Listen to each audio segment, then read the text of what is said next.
What is up, guys? It is your boy Brent Biggers here, and welcome to another video. In today's video, we are going to be talking about the New York Giants. Oh boy, I'm not looking forward to talking about this team. Now, the Giants, in my opinion, and I don't really think this is a shadow and a doubt, in my opinion. And this is a little sad for you Giants fans out there. I might have them as my least favorite team, not my least favorite team. My Well, I guess my least favorite team is something else, but my worst team heading into the 2024 season. And now, this is either a good thing for some people and a bad thing for some people. So, I guess you could put it that way. I mean, at least you can get a quarterback, unlike Daniel Jones, who we've been stuck with for the past 6 years. So, or you can, maybe have a mentor okay, the point is I hate Daniel Jones. I'm sorry about that one, but the point, what I'm trying to tell you guys is that maybe you guys shouldn't worry if you guys be bad or not. Really, honestly, this is a season that you could just prove. Is Daniel Jones that guy? If Daniel Jones is not the guy, well, you're drafting a quarterback. He is the guy. Well, let's build a better interior offensive line and receivers, and boom, I would say you probably got your quarterback right there. The problem with this team is not even because of Daniel Jones himself. It is because of the factor that this team is literally bad at so many other directions. So let's just ignore quarterback at the moment. Running back is significantly worse with Saquon Barkley not being there. I don't hate Devin Singletary. Devin Singletary, I think, is a very, very solid player. It's just he's solid when he's not the leading back and also your number one target, which is kind of what he's going to be. But see, the thing is that he's more good, I think, in my opinion, in an offense that is loaded with star players. Take the Texans, for example. They had Dameon Pierce, Tank Dell, Nico Collins, even Noah Brown, kind of, and Dalton Schultz. The reason why he didn't play good with the Bills is because Bills, they really all they had was, well, Stephon Diggs. And I guess Dawson Knox. That's it. So, I think there is no way he's going to be good unless he learned from his experience from Buffalo. Because I'm just saying that. I think he's basically the DeAndre Swift, but more of a running back, not a receiving back, player. But that's my opinion. So, yeah. And then you have the receivers. Really, your receiver core is relying on if Jalen White could be consistent, Malik Neighbors being good, and yeah, because Darren Waller, by the time I'm recording this, just retired. So, how are you going to figure this out? Obviously, I do like Daniel Bellinger. I think he's a solid tight end that finally gets his first opportunity to actually be a starting tight end. So, I'm actually really hoping that they're going to really help him out. The roll line outside of Andrew Thomas is not looking that good. Evan Neal has looked like a bust, and you don't really have anybody else that might have any high hopes heading into the season. And then you got to look at your defense.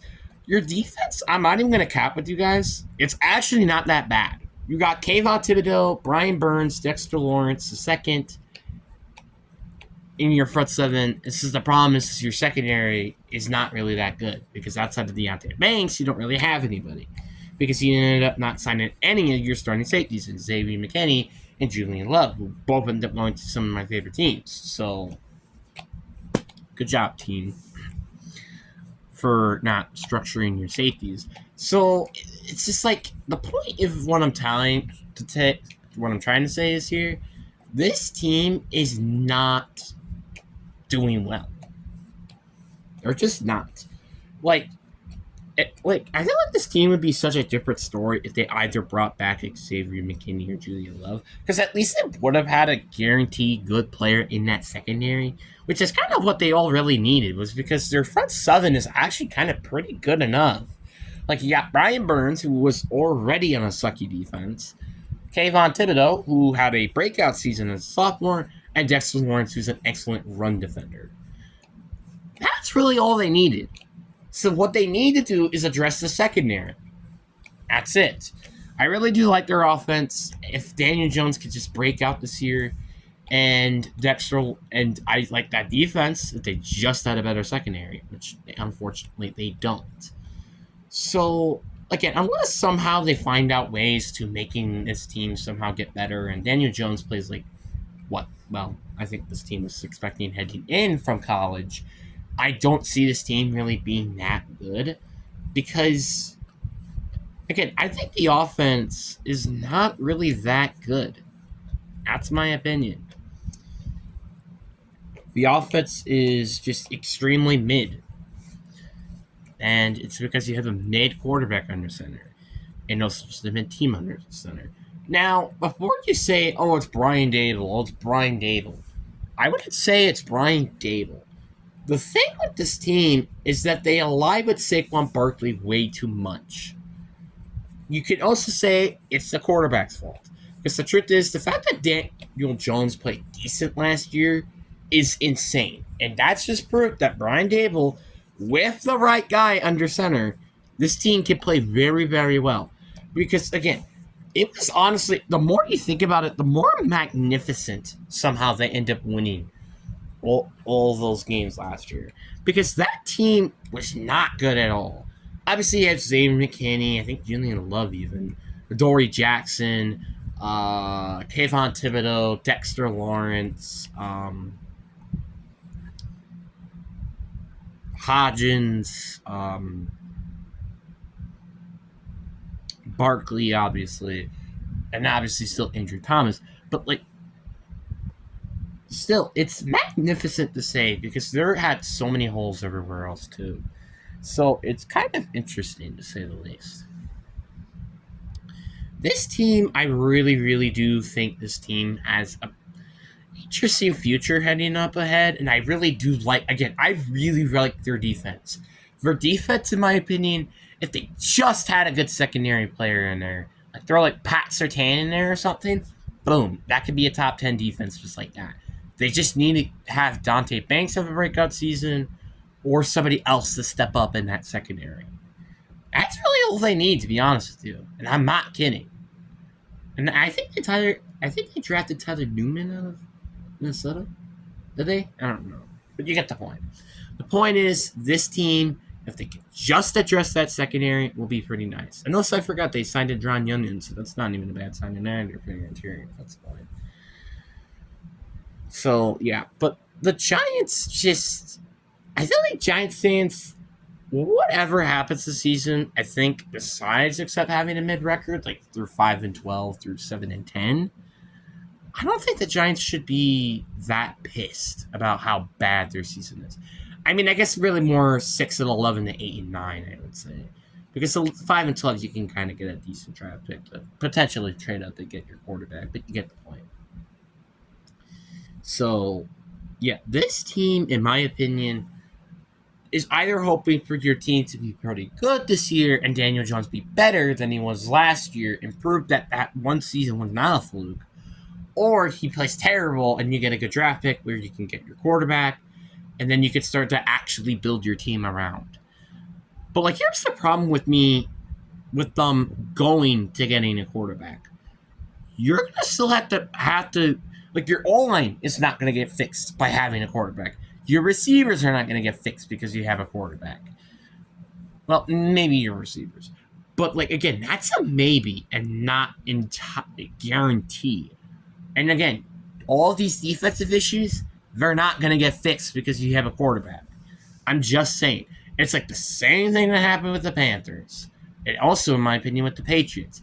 A quarterback is not going to save you with your receiving core and your O-line and your tight ends, your running backs. That was just poor building to putting those players in there. That's my opinion. The Patriots really wasn't really good at protecting him, protecting Mac Jones and giving him actual weapons to throw the ball to. That was the issue with the Patriots. Because they had one good season, then Matt Patricia, then your receiving core got worse, and Mac Jones played terrible. I am not surprised that Mac Jones, when he gets the opportunity to start, he can prove himself to be a franchise quarterback. It's just, again, in the right system and in the right offense, this guy could really play well. It's the same thing with Trey Lance. Thanks for him to sit behind Dak Prescott. And that's my opinion. You can blame me all you want. But seriously, this team is so frustrating. Because 2 years ago, this team made it to the playoffs, beat the Vikings, who are still in playoff contention, and well, obviously got destroyed to the Eagles, but made it to the Super Bowl that year. And went to getting a top 10 draft pick. That does not sound great to me. So it's just kind of sad, and I kind of feel bad for the Giants, I'm not gonna lie. Like, it's like you have that one good season, and then poof, it's gone. Just like that. It's kind of like I was going to say the Browns when they drafted Baker Mayfield the first year, but not really. I wouldn't say that's true, but get the point. It's sad. It's sad to see. I guess it's kind of like the Bills, I guess, then, right? When they made it to the AFC Championship game, and then they lost, and then, like, they never got into the AFC Championship ever again. They just lost in the divisional round for, like, 3 straight years. And the Giants, and obviously this is my first script, so take that with a grain of salt. They were my second worst team heading into the season. And the only team that was worse than them were the Patriots. And obviously I will talk about that when I get to the Patriots video. So, yeah. But anyway, I really do hope you guys enjoyed this video. Peace.